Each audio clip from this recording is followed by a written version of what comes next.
खबर है नाज़रीन तव्हां सां शेयर कयूं पिया होसड़ीअ मां पुलिस जी ज़्यादतियुनि ख़िलाफ़ मलाह ऐं ब्रोही बिरादरी पारां एहतजाज कियो वियो आहे। अयाज़ शोरो जी रिपोर्ट मूजिबि होसड़ीअ भरिसां मीर जी खीरी ते पुलिस जी ज़्यादतियुनि ऐं बेगुनाह माण्हुनि खे गिरफ़्तार करण ख़िलाफ़ मलाह ऐं ब्रोही बिरादरीअ जो औरतुनि ऐं ॿारनि एहतजाज कियो आहे। रोड ब्लॉक करे छॾियो आहे।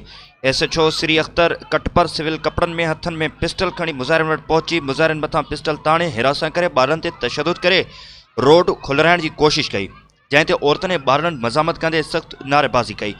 हुननि SSP हैदराबाद ऐं DIG हैदराबाद खां मुतालबो कयो त SHO सीरी खे फौरी तौर हटायो वञे, ॿी सूरत में एहतजाजी धरणो जारी रहंदो। जॾहिं त सीरी रोड ते धरणे सबबि सभई गाॾियूं बीहिजी वियूं आहिनि ऐं मुसाफ़िर पिणु सख़्त परेशानियुनि में मुब्तला आहिनि। आख़िरी इतलाउनि ताईं धरणो जारी आहे।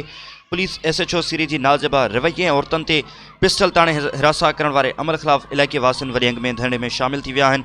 बाद में मुज़ाहिरनि सां 3 कलाकनि खां पोइ ॻाल्हियूं करे जवाबदार गिरफ़्तार करे आज़ादु कयो वियो। बाद में मुज़ाहिरनि धरणो ख़त्म करे छॾियो।